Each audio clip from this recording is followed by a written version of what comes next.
energy, you know? So then agree with me right now. Come on. Rhapsody's the best female rapper out right now. No. Who's better? Tierra Whack. Come on. Tierra Whack is better. It's close. It is. But Rhapsody doesn't... I've never heard a bad Rhapsody song. But also, Rhapsody doesn't have the... I feel like the mass appeal that could give her... No, she doesn't. You know, it's kind of like your favorite rapper's rapper type shit. How? Because Layla's Wisdom was too heavy for most listeners. Okay, but I don't think it went above most people's head. But that's one album. And that's most of her music. That's one album. She's in the same lane as No Name. Okay. I think. I agree with that. So you just...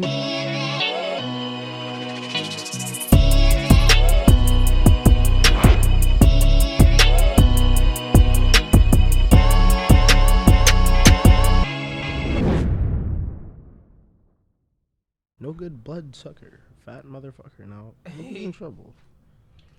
As you run through my jungles, all you hear is rumbles. Kanye West samples. Here's one for example. Sheesh. Speak, please, Kanye. Sheesh. Alright, we good? We good. Alright, are we rolling this shit? We rolling. We recording. Alright. What up, y'all? Welcome back to another episode of the TheStereoVision podcast. What's going on? How's everyone doing? Back at it again, you know, talking about some new shit, only hot shit. Strictly hot shit. There was some hot shit. Bro. There was some hot shit to talk about. This week we're going to be all right. You know, happy Valentine's Day to everyone. This is recorded the day before, you know. Yeah. Got a significant other. Watch a movie, Judas and the Black Messiah this weekend, man. Perfect movie for movie night, honestly. I'm excited, bro. I'm really excited for that shit, bro. I mean, how could you listen to the album and not be? How could you listen to the album and not be? I was excited before. You know, Lanky Stanfield's one of my favorite actors. You know, the Fred Hampton story needs to be told. It's something that is important, and I think they're going to do a great job doing it. But, like, the soundtrack, man...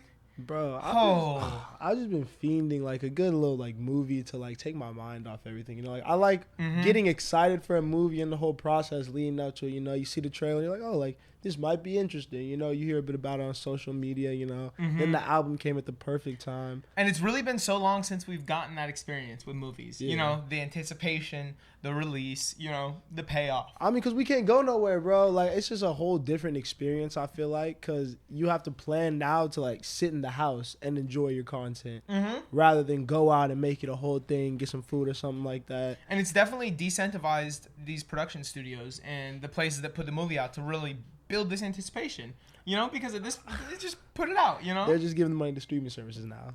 Honestly, that's where all the profits are going. It's changing the game. I mean, hey, I'm not mad at it if the content quality goes up a lot. Yeah. And I think that this album, like you said, was a good start because so the Black Panther, you gotta like answer this for me. Did Black Panther start this where I don't think this was a soundtrack. I think this was an inspired album. That's what it says on it. You know what I mean? And you know, like not every song on the Black Panther soundtrack was in the movie, and like it wasn't in full, and like I don't think everything was necessarily like. It wasn't made to be in the movie. It was just made from people who probably saw it early and were inspired by it, you know? Yeah. Yeah, no, I think that's a really good way to describe it. And I think it's definitely a good way to describe the Black Panther soundtrack, too. I think they're definitely in the same exact lane. I don't know if they started it, but I don't really have an answer for someone that came before. I mean, Future did the little Superfly, right? Yeah. Didn't he make all that? I think that was before Black Panther, but I don't think it was nearly... in the same realm, you know. That was pretty tough though. There was some songs. There were some songs. I mean, Fast and Furious has kind of for a couple years always had some big 50, songs. Bro, 50 did a movie, bro. Get Rich or Die Trying. Oh yeah, okay. Yeah. But that's literally Did the movie come after? Huh? Yeah. Okay. Yeah. I'm tripping.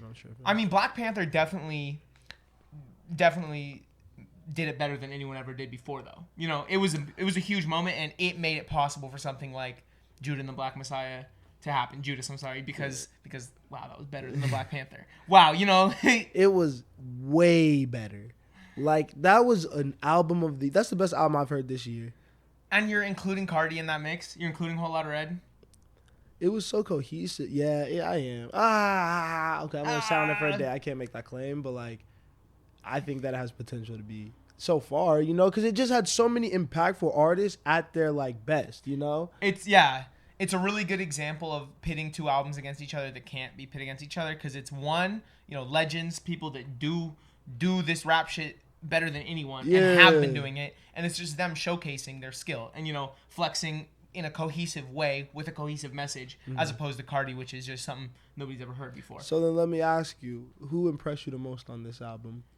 Oh, wow. MVP on the album? MVP on the album was Herbo. Yeah. It was G Herbo. I agree 100%. Those two cuts, and especially just following Statement and knowing that he's got the tape out, it really seems like he is coming for the throne. It seems like he's coming to be a top tier rapper. I don't know what he's on, bro. It's different. It's really different. Like, he's coming with very different energy, and it's focused, it's hungry, but it's like mature. Totally. It's like the most mature he's ever sounded. And Amaya had put me on game because she said that he's about to have a kid. And that all makes so much more sense now. Yeah, he needed it. Yeah, wow. Like, he's just in a whole different bag. He's like, okay, like, I'm really like, I'm not just like a new guy trying to get popping in this no more. Like, I'm an OG kind of to a lot of dudes. Like, especially with the Chicago rap scene becoming what it is now, like with the Polo G's coming up, like Dirt getting his shine. I think that G Herbo is a little bit older, right? For sure. So I think that he's more like ushering in this new era and like kind of laying back a little bit and being like, all right, I'm going to be on my Dawn shit, you know? Because like, he knows that he's responsible for what's happening. 100%. Even if he's not at the forefront, which you could kind of say he is. You know, he kind of is still. But, there's people that are more popping, But he knows how much he is responsible for what's happening in Detroit, what's happening in Chicago, what's happening all around the Midwest, And I think it's okay that there's other people that are popping right now because I think that's what he wants. I think he wants other people popping more right now, and then when he does make his move, he's going to get the attention. It's kind of like how all the people in that lane move, like Jay-Z, like a Kendrick. Like, when you get to that status, if you want to associate with those people, drop with that same type of magnitude, you have to move like that in a certain type of way. Totally. You got to move different. He's been moving different. Yeah. It's very tough. Oh, my God. Just whoever told him he needed to start rapping over Strictly Horns. Thank you. It's very triumphant. It's very triumphant, bro. That shit is different. It's so good. No, he was MVP. Hit Boy. I was going to say Hit Boy was definitely runner-up, bro. Yeah. Crazy. Beats all over the project. He saved the best one for himself, though, probably. Oh, yeah. That or the Sir beat was crazy. Did he make that one? Sir, bro. I don't know. I'm assuming that he did most of the stuff on the album. I think he did. I didn't look into it much, though. I got to. I'm going to pull up the track list because there were definitely some. Well, I mean, we got to talk about the Nip and Hove track. Yeah. Got to talk about that track. Insane. And just having Nipsey on that track really allowed Hove to speak with a certain like poignancy. You know what I mean? I don't know why I never expected it. Like, I would have never, like, while Nip was around, like, I don't know why I never would have expected him and Hove to have a cut together. Do they have other songs together or no? No, that's it. I mean, they should have recorded more. They should have. It's a perfect pairing. Yeah. Really just like stylistically, message wise, it's a perfect pairing. Hove can't miss. No. Hove is he just does it now. Hove's the GOAT. It's very easy for him. I think he figured it out. Like, I think he figured out how to just rap every time. Yeah. The back, so we talked about the Hit Boy track alone and the Hove track. The back end of this little 4-song run is crazy. These two cuts, Plead the 45th and Something Ain't Right. Those were two of my favorite tracks on the album. Smino and Saba.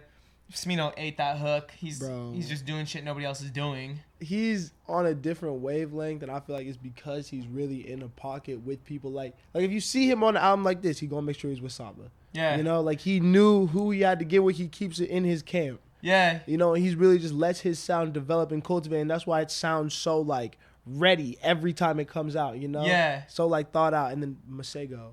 That might be murdered. Oh my God, shit. that might be my favorite song on the album. Something Ain't Right with Masego, Jid and Rhapsody. I think that's my favorite, or my second favorite. We were talking about it when we did the reaction. Go watch the reaction if you haven't. It's out now. But Fuji vibes. Yes. Fuji vibes on that track. Rhapsody, bro. Rhapsody did her Lauren thing, and like Jid definitely kind of carried that mystic energy. All right. So then agree with me right now. Come on, Rhapsody's the best female rapper out right now. No. Who's better? Tierra Whack. Come on. Tierra Whack is better. It's close. It is. But Rhapsody doesn't. I've never heard a bad Rhapsody song. But also Rhapsody doesn't have I feel like the mass appeal that could give her. No, she doesn't. It's kind of like your favorite rapper's rapper type shit. How? Because Layla's Wisdom was too heavy for most listeners. Okay, but I don't think it went above most people's head. But that's one album. And that's most of her music. That's one album, though. She's in the same lane as No Name. Okay, I think. I agree with that. So you just named. I think another of the best rap. Yeah, I think Tierra's up there with them. Like, pen to paper, Rhapsody's probably it. Pen to paper Rhapsody. I see what you're saying. Like, I guess Tierra goes over like more poppy beats and more like digestible beats and stuff like that. Yeah, and she's more creative. She is. She's one of the most creative artists out. You can't. I thought we can't even define creativity though. Because Rhapsody's very creative too. But if you make me list off 5 things that Rhapsody is, 5 of her strengths, Okay. Creativity's not going to be on them. You give me Tierra Whack, number 1 is her creativity. Okay, what are the 5 things that Rhapsody does well? Articulate, writing, message. Writing stems from creativity. Your message stems from creativity. Okay. And how you communicate. Like, you're right. She uses a lot of creativity in what she does. But I think it's just like Tierra's more experimental. Yeah, I think that might be a better word. I definitely feel that because she'd be off the wall. Yeah, she'll rap over anything. Yeah, she will rap over, and I think that's the thing too. That's also a big thing for Tierra. She could rap over anything. Like any beat, Tierra's going over. So I do see what you're saying, bro. It's close, but I didn't mean to take any shine from Rhapsody because she killed that. It was perfect placement with Jaden Masego. Perfect placement. Yes, bro. The Lil Durk cut was just a classic Lil Durk song. Mm-hmm. They didn't force anything on him. Like, they just said, make a Lil Durk song. Yeah, you know? literally. It was good. It was good. It was really good. Pooh Shiesty was cool to see because he's really. I just like seeing people come up, you know.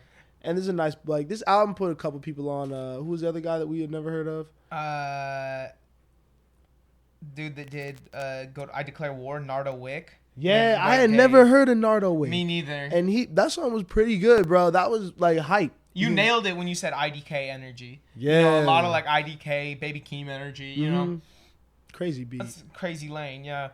Oh my God, Dom Kennedy made the best song he's made in years. Yeah. Oh my God, Dom Kennedy made gold, man. Wow.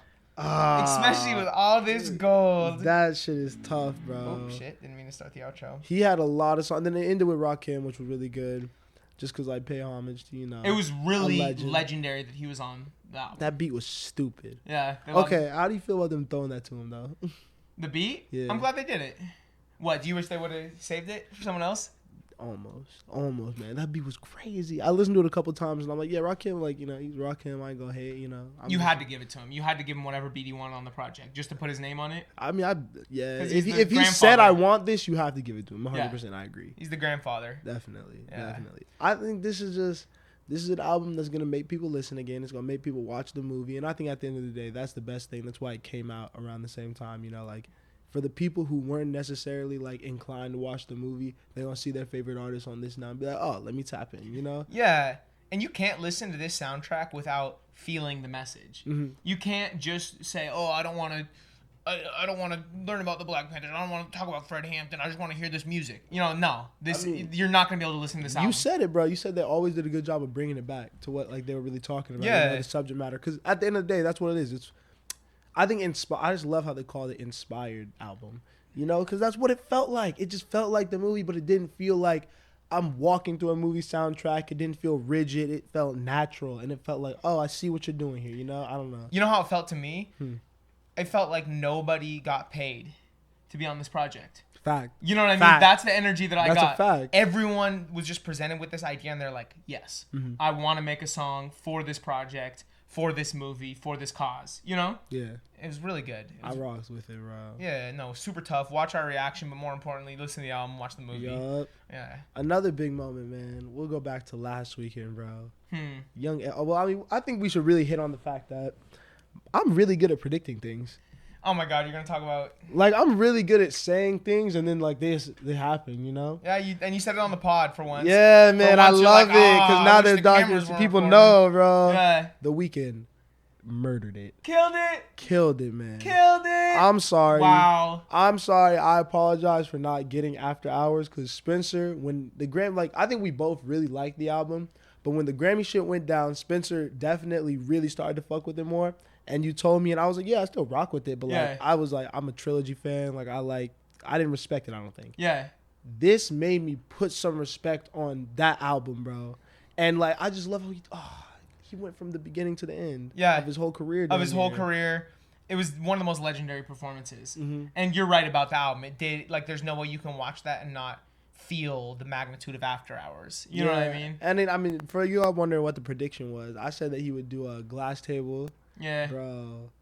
Off Trilogy, bro. I was Trilogy. I was amazed when that came on. I was so surprised. I didn't think he was gonna do anything off Trilogy. He had to. Yeah. I thought he might do some wild shit. Like, what if he did like Ornaw up there, bro? Something really, bro. He was doing everything. I thought he was really just gonna go through all the hits. Yeah. No, and he shined a light on the fact that he has made like 3 of the least annoying like pop smashes in our lifetime, and that is so commendable. You know, because when a song is as big as Blinding Lights and everywhere is Blinding Lights, and still you can ask my roommates that once a day I'm down. Oh, I'm blind. You know, I'm belting it in the kitchen while I'm cooking. Like, it's tough. It's a great song. And you also said last week that they were gonna make it look good on TV. You know. Yeah. And I think the camera work was impeccable. Yeah. When he went backstage and was running through the mirrors and stuff, and there was a whole crowd of the heads and things, that was crazy. That was genius. That looked good, and that was so smart. But then, for what really did it for me was when he went out on the field at the end. And, like, the fireworks were going, and, like, how they just had, like, it was when he was ending with Blinding Lights, and they saw the camera on his face, and, like, all the shit was going on behind him, and, like, he just hit that last note so crazy, bro, and you're just like, wow, like, you really did that. That last note, that last picture is so iconic. Yeah. And you could feel it in the moment. You could see that you're seeing something that is going to be revered as one of the best. You know, one of the best live performances you ever seen. And he's great. He's a legend, bro. He's been through a lot.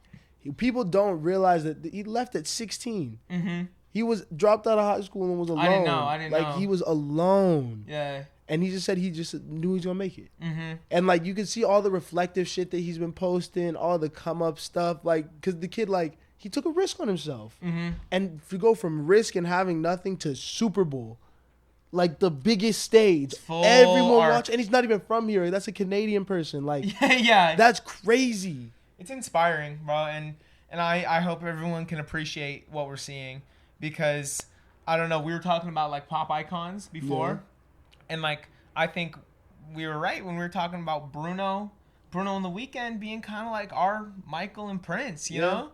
I don't want to overstate it, but I don't think that's, you know, out of pocket claim. I think they have that kind of like longevity, and their music's gonna live forever. They do, and they've done enough so that like that's legitimate. Like, they've made hits. Mm-hmm. Those two, if you mention either of them, like, I don't think anyone's saying anything like negative about either. They got the resume, they got the quality, they got it.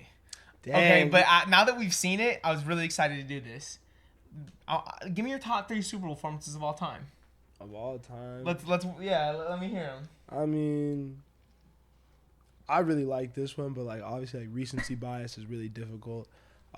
Prince was crazy. We typed into that before. Of course.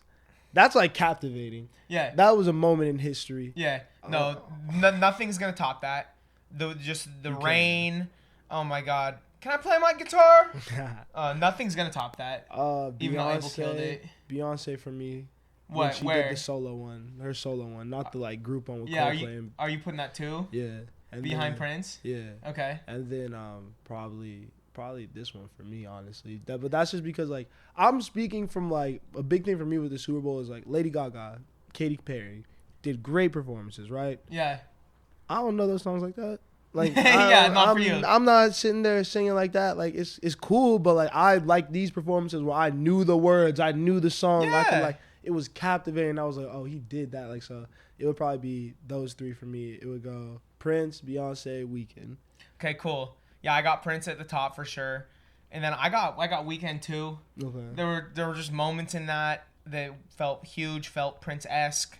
I think he is our Prince. I think he's our generation's Prince. Yeah. You know, we just got to hold on to. That's wild that you think he's Prince and Mike is Bruno. If we're gonna boil it down to that comparison, then I do. I mean, you just said he's Prince. This guy is not Prince. I don't know. I don't know if I could get behind Prince. Really? He's just as revolutionary. Look at what the Kissland tour did. Prince is so. There's never there. I can't say there will never be another Prince, but it's hard to be another Prince. No, you're right. Yeah. It's real and like times change. And The Weeknd is so. I feel like what made Prince great isn't what made The Weeknd great. What do you mean by that? What makes Prince great? What makes Prince great was how unapologetic he was. Yeah. And just like the complete and utter belief, and he exuded confidence in everything he did. Yeah. And The Weeknd is more so just like, it's like, it's darkness, but it's like, it's beauty behind it. You know, it's like beautiful darkness. It's like beauty from Payne. It's like things like that. Because like if you listen to anything that he's really done, obviously he has the big smash hit, but there's still that little hint of darkness behind all of it. Like what's the I Can't Feel My Face, bro. Yeah. One of his biggest songs ever. You watch the music video, like he's catching on fire, Dance with the Devil, because there's that meaning behind it. There's still that darkness, you know? Yeah. I don't know. No, the comparison isn't a great comparison. Yeah. I'm just talking in terms of Star power, longevity, and just sheer icons, you know. But you're right. There's definitely some fundamental differences. But I will say that my third best of all time is Bruno and the Chili Peps. Okay. Because I'm a huge Red Hot Chili Peppers fan. Please, one of my goats. It's my favorite book of all time. It's his memoir, so I love the Chili Peppers. And Bruno put on a crazy performance. He was playing the piano for some of it. You know, he was dancing. Bro, I gotta get put on the Chili Peppers. I've just been put on like songs here and there. Yeah. And I've like heard them because I don't know like that genre of music like that, but like they could do some shit, bro. No cap. I'll send you the 10 best Chili Pepper songs of all time, and there'll be songs you haven't heard before. I'm not, you know what I mean? Like, Okay. I'm come on, man. And I feel like the Super Bowl has gotten more organized over time. Yeah. Like, bro, we were watching some of these old performances, and it seemed like there was some random ass people on that stage. It was like, what do we see? Aerosmith and Mary J. Blige? Yeah. Like, I'm not trying to see that. Like, what song are they gonna do? Who did LMFAO come out with? I have no idea, but that's wild that they were at the Super Bowl. Wild. That's crazy. That's crazy that LMFAO was at the Super Bowl. They dropped Party Rock. Went to the Super Bowl. They apologized for Party Rocking, and they got the fuck out. Nobody's heard from them since. Hey, I'm glad that they really just take a moment in time every year during the biggest game of the year to just say, these are some cool songs that are popping recently, you know? Yeah. Because I think that's how they pick, honestly. Like, what's popping this year, you know? What's a good culmination of everything to sum up a sports year? Because I think, like, they look at the Super Bowl as, like, the end of the sports year. Yeah. NFLers. Yeah, I feel that. Until they have the old heads come out. The Who, that was one of my favorite performances. That was pretty good. When the Who did it at the Patriots-Giants Super Bowl. Just because they're good rock stars. Like, sometimes you see them old-ass rock stars get up there, and you're like, all right, what are you doing, man? But when they really be going... Aerosmith, for me. Yeah, definitely. Yeah. Definitely, because they be doing too much. Tom Petty. I don't like Tom Petty. I know you don't, but... no, the Who did it so tastefully, and, like, there's no way that you can have a song like Bob O'Reilly in your like performance catalog and not blow the fucking stadium up, you know? Okay. I gotta get your full like rock playlist. Oh yeah, you can have it. I haven't heard that. I haven't heard all of Spencer's rock hits yet. I need that. Bob O'Reilly, that song carries some insane energy. That is my karaoke song. Yeah. Because I know what that song does to a room. You know, I know. Oh, make me want to sing. I know what that song's powerful, bro. That song's powerful. I'm trying to think. What else? So, what's some new shit that came out that you've been rocking with, man? This week, besides the Judas and the Black Messiah tape, which was awesome, I've been listening to mostly just singles. I haven't tapped into any other projects yet. Lucky Day did some really interesting thing that I want to talk about. Oh, yeah, you listened to the album, didn't you? Because I just heard the single with Ari Lennox. That's the only song I heard off Okay, same, it was right? Cool. It was cool. I thought the same about the singles, right? And it's called Table for Two. And I noticed that every single song has a feature, right? Mm-hmm. And they're all female artists, right? Mm-hmm. Table for Two. And then, like, I'm listening to this, and he's like, I wanted to really put an emphasis on women in this. Mm-hmm. And I thought that was really cool to, like, have a female perspective on every song, because the album, like, I don't think it's groundbreaking or nothing. Like, it was a cool album. I liked it. But, like, the fact that he made it conversational was something that I don't think a lot of artists have played with. And I think that's something that people need to take advantage of, like, getting both perspectives on one song and really having, like, a conversation. Yeah. That's pretty tough, bro. No, it's really across cool. a whole album, at least. And just seeing, like, where his head's at, you know what I mean? And, like, the vision, like, it definitely tells you what you come to know about Lucky Day. You know, that he's not just a little sing your tune and get out guy. Yeah. You know, like, he's here to do some different shit, some creative shit. You got a little thought behind that shit. Yeah. As far as singles go, Black and Lil TJ. Tough. Yeah, that was really good. We had heard that leak a bunch. It was floating around, but Calling My Phone. Tough. Yeah, super dope. TJ's interesting, bro. What is his sound? How would you describe his sound? So honestly, I'm not the biggest TJ fan. Yeah. I've definitely fallen off a lot. I used to like him. I saw him at the Novo. But why does he make really good songs? Like FN is crazy. Yeah. FN is but I mean I know TikTok ruined it, but like Mood Swings is like really good. Oh, Mood Swings is great. I really rock with that. TikTok didn't ruin anything, bro. You gotta stop letting TikTok control your life. I don't. Yes, you do. I don't like TikTok. How I like TikTok control my life if I don't like the shit. Because what you just said. Because Mood Swings. How are you gonna say TikTok ruined a song for you and not even have the app? Bro. That just means you heard it was a TikTok song and instantly decided it was bad. Do you see TikToks on Instagram? Huh? You see TikToks on Instagram? Not really. Sometimes. You capping. You see TikToks on Twitter? Not really, bro. I see TikToks on Instagram. If TikToks, because if a song on TikTok gets big enough, right? Yeah. Like that CJ Whoopty song, right? Yeah. It then bleeds into my other forms of content. Yeah. I can't be hearing that. And then I'll be seeing, you know how Instagram did the little reels now. So if I ever accidentally hit the reels, you know, the first thing I'm going to hear is some little bullshit. I don't know. It's not some little bullshit. A good song's a good song. TikTok shouldn't ruin a song for you. I mean, but I don't like TikTok. Okay, you don't have to like TikTok. It's not that, okay, you're 100% right. It should not ruin a song for me, but what it can do is it feels weird when, like, first of all, there are songs that are made for TikTok now. I think we can both agree on that. There are artists that are coming out, or artists are making songs that they can imagine people doing a little TikTok dance. Oh, yeah. I don't mess with that. And then another thing is this. It does the same type of burnout shit that He's doing gymnastics. I'm trying to get my phone. What it does is it does the same thing like radio play does to a song, you know? Yeah. Like it just overplays the song, and if I see the same part of the song, that's I think what really gets me too. Yeah. It's the fact that it's not like people are listening to the whole song. There's 1,000 people that only know that 10-second clip of the song. That's valid. Over and over again. Because I was gonna make the comparison to like radio play. I'm like, okay, how much different is it though? You know, because it's just something like people make songs for radio play. And just when like the last time I listened to the radio? Heard you. That's why we don't have TikToks.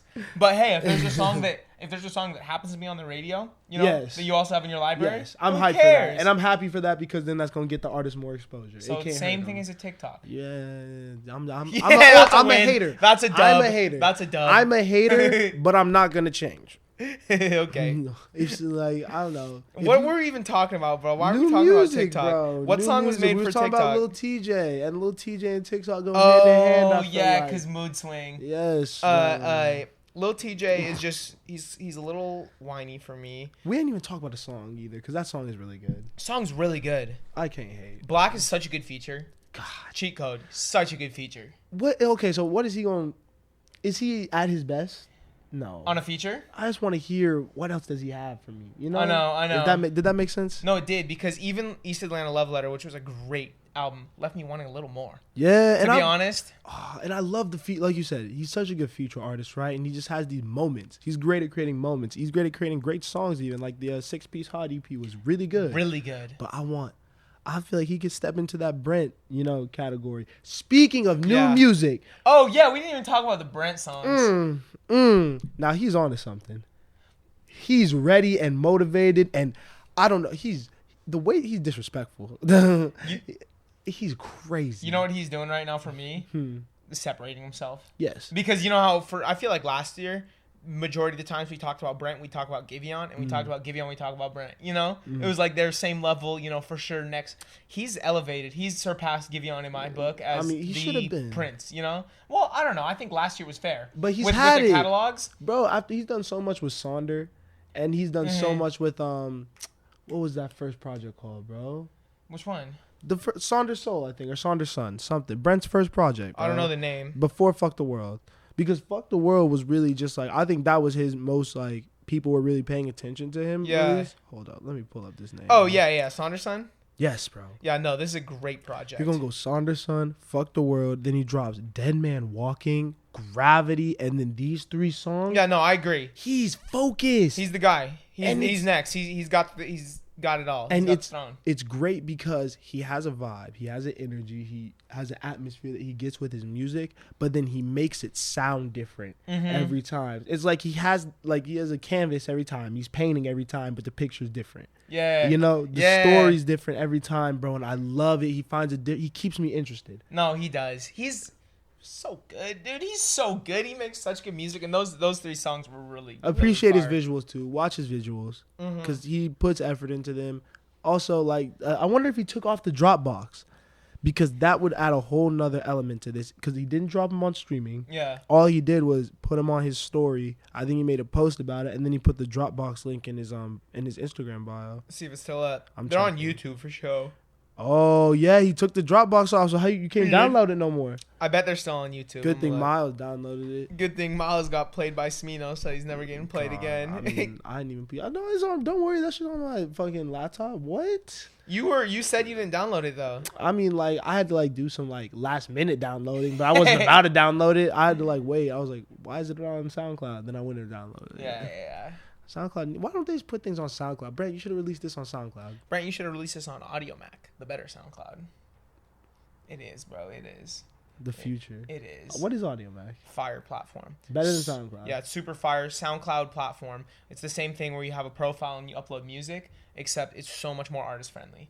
Like analytics, amazing. Royalties, they monetize. You know, even when you're just on the free platform. Do they post like that? Like, is there like ads and shit? Yeah, on the free tier. You can also get a paid tier, just like SoundCloud, and just it's really good for underground music. Like the charts are so different than any other. Like Push Ice-T is like the biggest artist on Audio Mac. What about recommendations and stuff like that? Honestly, I don't listen to a lot of music on Audio Mac. I more know it from like the artist perspective, you know, from like getting Q and Noah like on Audio Mac, and just knowing how to work those algorithms. So I don't listen to a ton of music, but I really like the platform. Yeah, you don't really listen to music like that. I feel that. I don't really listen to a lot of music at all, honestly. I'll just take my Walkman. That's my only platform. I'll go on a nice little jog weekly. If there's a platform that tops SoundCloud for artists posting and stuff like that, that's pretty game changing. Yeah, the one thing that it won't ever do is the leaks. Yeah. Like SoundCloud, you know, because SoundCloud is just like anyone can have a profile and just upload shit. Yes, You know what I mean? Sirski. And I guess you could on Audio Mac too, but I just don't think that'll fly as much. That's why SoundCloud is so great. SoundCloud's for the people. SoundCloud's 100% for the people. SoundCloud's for the people, not for the artist. Audio Mac is for the artist. That's true. How is SoundCloud not for the artist, though? Because they don't pay well. There's hella music that shouldn't be there that is there. But just do artists go into SoundCloud thinking that they're gonna get money off? Like, I think that like the SoundCloud intentions are very clear. Yeah. You know, so it's like I don't think they're like blindly fucking artists. You know. No. Yeah. No. You're right. They're consenting. Yeah. But it's still not good. Yeah. Yeah. Still, you know what I mean? Yes, they're consenting, but they should still get pay for their play. I gotta know more about it, but I mean, it just seems like SoundCloud is just such an easy way to get it out there quick. Yeah. And get it to blow up because you could just throw a link up anywhere and be like, yo, listen to SoundCloud. Everyone knows SoundCloud, you know? Yeah. Everyone's like, oh, you SoundCloud rapper. I'll listen to this shit. It's so easy. Everyone got the app, you know? Everyone got the app. No, yeah. I'm just kind of a SoundCloud hater just because you still can't fucking queue songs. You can. No, you can't. Yes, you can. On the phone? Oh, my God. You still can't queue songs. You still can't even reorder playlists. Yes, you can. The playlist thing is so bad. You can queue songs, though. Yeah, show me how to queue a song. I want to queue Super Saiyan. Mm-hmm. Oh, yeah, it is there. You can't queue songs. Wild. You can't queue songs. Wild. Hating on it. SoundCloud's cool, He's but like... because he got beat in the SoundCloud Ox battle 2 times. Still not on YouTube. Still not on YouTube. I think Spencer really... It's wild because it always gets lost when I'm just not... Something always happens when I'm just not touching it, you know? Last time, whenever I see it last, you know... Shut the fuck up, I just see a video recording of me beating Spencer in a SoundCloud No, Ox you battle. saw YouTube. Then like a little bit later, it's just no longer there. I don't want to hear this. I don't know. I killed you. First of all, I killed you. Second of all, you can click on the video and see that it got copyrighted. I don't know. I can show you all the... I wanted the people to see that. My bad dancing and all. I wanted it because I was playing Heat. You played nice songs. I was playing Heat. You had a couple good songs. I had some crazy fucking songs. There was some good cuts for sure, bro. People need to see that one day. One day, y'all will see the SoundCloud Ox battle. All right, let me see what else came out. I mean, yeah, I'm gonna say it. Talk to me about Travis. Talk to me about Bust It with Erner Banks. I mean, we were just talking about fucking TikTok. Yeah. All right, so I mean, let's have a really serious conversation then. Mm-hmm. If we're gonna talk about it, let's talk about this coming from someone who under this hoodie is wearing a Travis Scott McDonald's hoodie. I'm wearing under this whatever, you know what I mean? Yeah. Trav's my guy. I know. I really am starting to think it might have been too much too fast. Yeah, and he's not ready. He's not the one. Or I don't think it's that because what he's doing isn't wrong. because he's getting a bag for everything he's doing. He's moving very intelligently in that sense, you know? Yeah. And I think he's getting in all the lanes that he loves, saying, I love McDonald's as a kid. I'm going to work with them. I love shoes. I'm going to make a lot of shoes. Mm-hmm. So I don't think that's the problem, but I think he's not necessarily, I think he came from nothing, did Days Before, Al Faro, Rodeo. That was his come up. That was him struggling artist days, getting put on. He met all his favorites. He got to make music with all his favorites. And now, even though he shouldn't be in this mogul doing other things stage, I wish he was still really just grinding, like ducked off really trying to create. I think he's being an entrepreneur. I do too. I think he's lost a little bit of the hunger, Yeah. lost some edge, Yeah. and I think he's just not focused on the music. That's a good point. He I'm lost not a lot gonna, of edge. yeah, I'm not gonna say that anything post Astroworld has been good that he's put out. Damn. I'm not. I mean, Jack Boys was cool. Out West is crazy. Yeah, Jack Boys is cool, but like the songs that he's put out have been weak. Yeah, the his singles features, have been awful. his features have been pretty weak. I don't even really care for a Travis Scott feature right now. You know, I just haven't been impressed. I agree, and it hurts because I have to almost temper my expectations, and I'm so scared because, bro, who did this happen with? Chance the Rapper? Yes, and it was a very similar. And Don't worry, Travis is not gonna be a chance. It's not gonna. It couldn't get that bad. He had a kid. Damn. Like that's. I mean, and that's a real thing though. Yeah. Because we mentioned it with Herb, right? And I think for someone who it could go both ways. You know what I mean? It could go the Herb route where it sounds like it's motivating him to go even harder because like he wants the legacy. Mm-hmm. Or it could be like, I have a kid now, let me try to build an empire, so to speak. Let me build real stable things that I could give them. Mm-hmm. You know what I mean? I think that's what Chance has done incredibly. That's what Travis is doing incredibly, because that's tangible things that you can show and give to them, you know? Mm-hmm. But when you're trying to make great music, you got to be ducked off in the studio. You got to be away from the family. You got to be in a different headspace. You're probably doing a couple different drugs. You're probably with a lot of people, you know, like you're running around. You've got to be so confident. If you're going to make a great album, you've got to be so confident in yourself that you don't give a fuck about what anyone else thinks about you, thinks about your music. And when you're a father like that, that's not the headspace they're in. They're caring. They do need to care about their social perception. They need to care about the way they're perceived because they want their kid to be proud and they want to, you know, be the dad. You know what I mean? That's a thing. It's like a whole nother extra layer of pressure because you got to think about like before when you're just making music for like yourself or like say you have like a significant other or some sort, you know, like obviously you want them to rock with it. You want to rock with it. Like when you have a kid, you got to think like, how are they going to interpret this? Mm-hmm. Like if they hear me saying I'm fucking on 20 different things, you know what I'm saying? Like how is my kid going to think when I'm looking at their mom? You know what I'm saying? Yeah. Like that's, you can't do that. Yeah. And that's crazy. Like I feel like from a fan perspective, my head doesn't go there until I take a step back. Because when I was hearing that single, I was just like, this is ass. Yeah. This is terrible. Wait, the new one, Bust It? Yes, bro. What is that? That's a cash grab. Yeah. That doesn't even, it's, and like the whole kid thing doesn't even explain that. Bust It, you know? Like that's just like why, Travis? I mean, no, it's formulaic. It makes sense. Cash? You just think money? Yeah. You think Travis heard that and was like, oh, I really want to go over this. No. I'm really looking forward to rapping over this beat. Thank God I finally get to work with Erner Banks. Yeah. And I'm not trying to hate, you know, cause do your thing, whatever. Like, no, he's dope. What he's doing with Uke is dope. Damn, that shit is not, it's not Travis. Praying for Utopia, because I really, really want it to be fire. I think it will. I still think it will. I think he's the kind of artist that if he puts a lot of focus on keeping something consistent, you know, he can make something good. Yeah. It's going to be intentional. He's going to be very intentional with Utopia, you know? And maybe he doesn't want to give us his best. Mm-hmm. Maybe he doesn't want to show us his forehand, you know? What, maybe, right now? Yeah, maybe he's just doing this shit because maybe he also fully does. On the off chance, I'm really hoping this is the case. What if he really don't care? He said, I'm going to get to my bag publicly. Yeah. I'm going to do whatever. I don't care. Just call me selling out whatever. I'm getting this money and I'm making cool shit and I'm doing my thing. But when it's time for the music to drop, it's going to be heat. That would be really cool. That's the ideal. And I can't hate if that happened. I would be so ecstatic, bro. I would lose my mind. I could see it, bro. Travis an artist. Travis, you know, we can't forget. Mm-hmm. I know you don't. You play him every night. Never that. Every night. Never that. What's your favorite trap album? Rodeo. Rodeo's the best thing he's ever done, bro. Mine is Birds. That's his masterpiece. That's crazy. It is. Birds is really good. Birds is really, really good.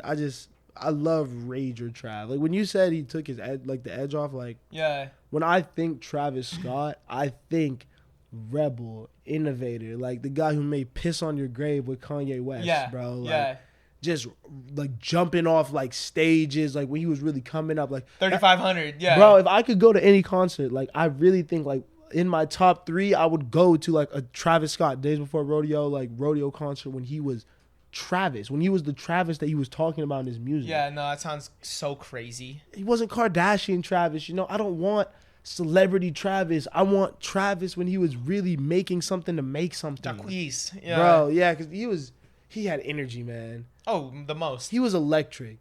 He was electric, bro. And I feel like it sucks that that's gone, I feel like, a little bit. And I think he might get it back. I'm not going to write him off yet. The single hurt.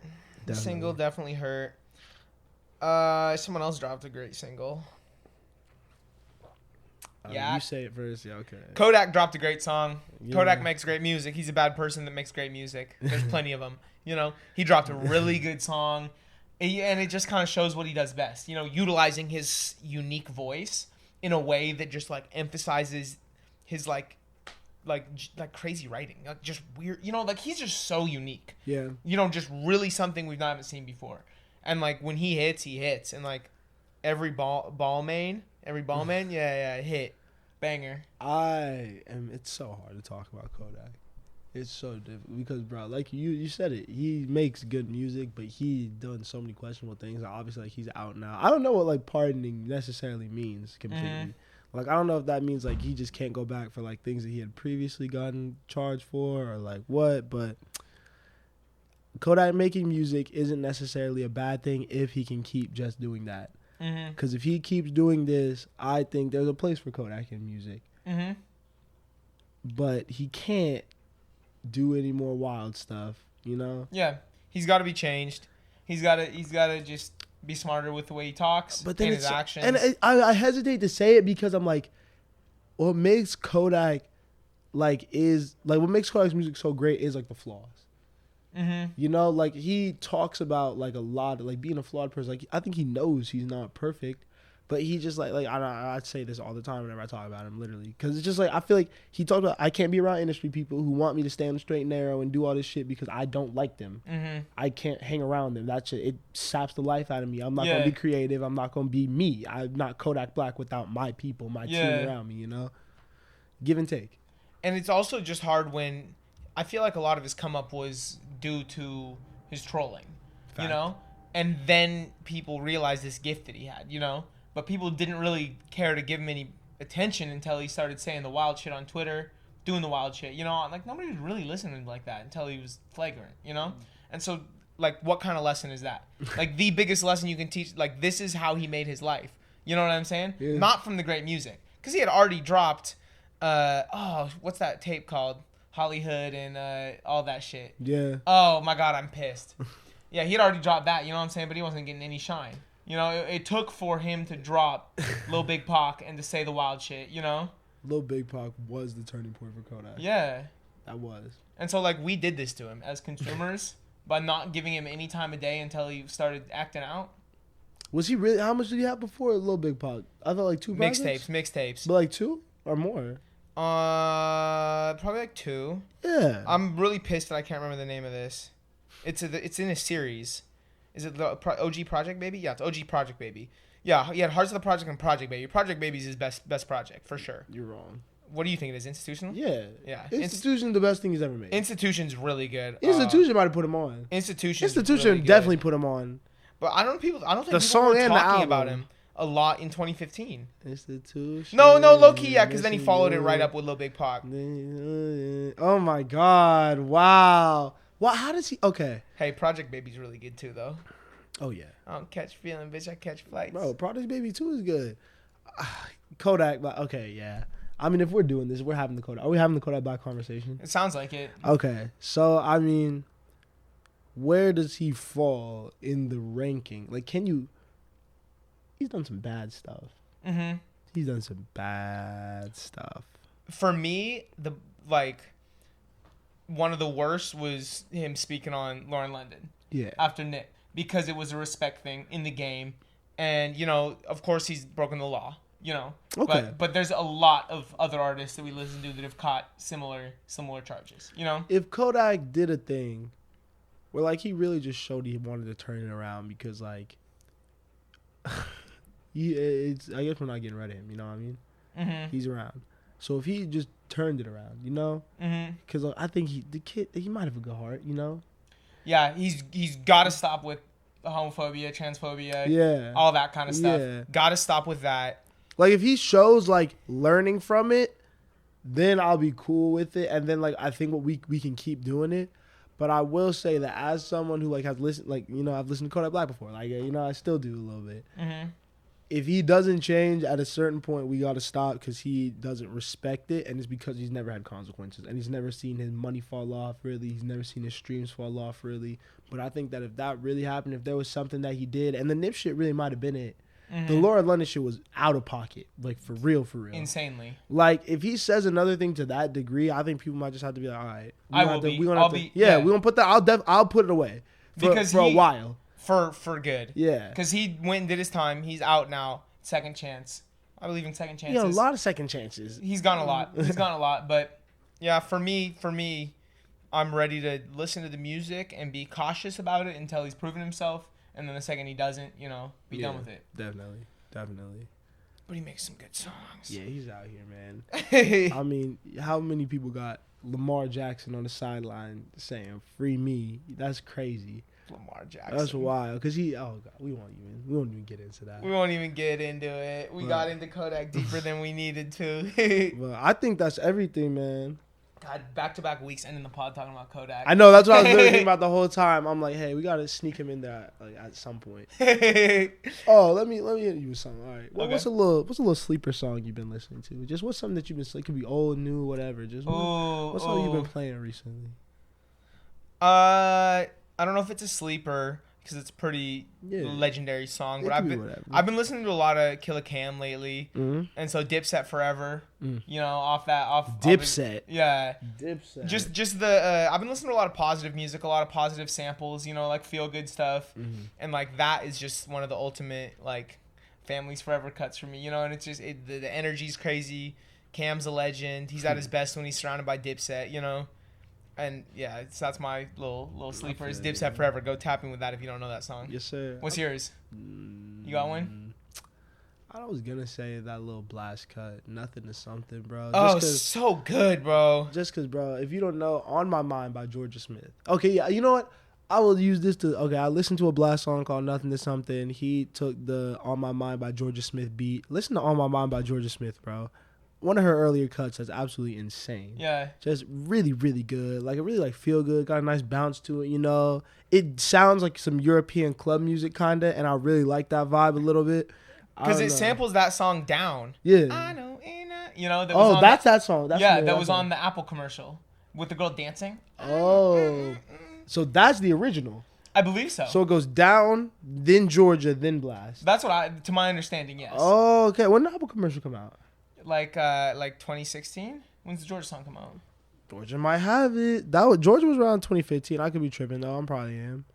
I just remember me and my homies used to actually listen to this song Down. Oh yeah, Georgia tripping. Georgia was 2017. 2017. Yeah, I think it was after that one. Yeah. But it was like the only like EDM song that me and like boys would ever listen to in high school was this one that was on the fucking Arena Hill. Bro. It's a banger. I finally got Spencer though. Put him on a little blast song. I had to get one. Last night I was so mad. You know I had to get one. Last night I was so mad. I was like, damn, I didn't think that. I thought I had heard every blast song. Honestly, I thought I had like scoured the internet, Spotify, all of it, heard every one. You know what I do, bro? I'll play you a song that you never heard by your favorite artist. You will. That's what you do. That shit was funny, bro. That's a good description, bro. I take pride in that. I was blown when you played that last night. Oh my god, that was so lit. Oh, that song's so good. Tapping with both those cuts for sure. Yes, sir, man. But this has been another great episode of StereoVision Podcast, man. Thank y'all for rocking with us. Make sure to like, share, subscribe, all of that, man. All of that. We're going crazy this year, man. All 2021. Yep, more content coming soon. Peace. Later.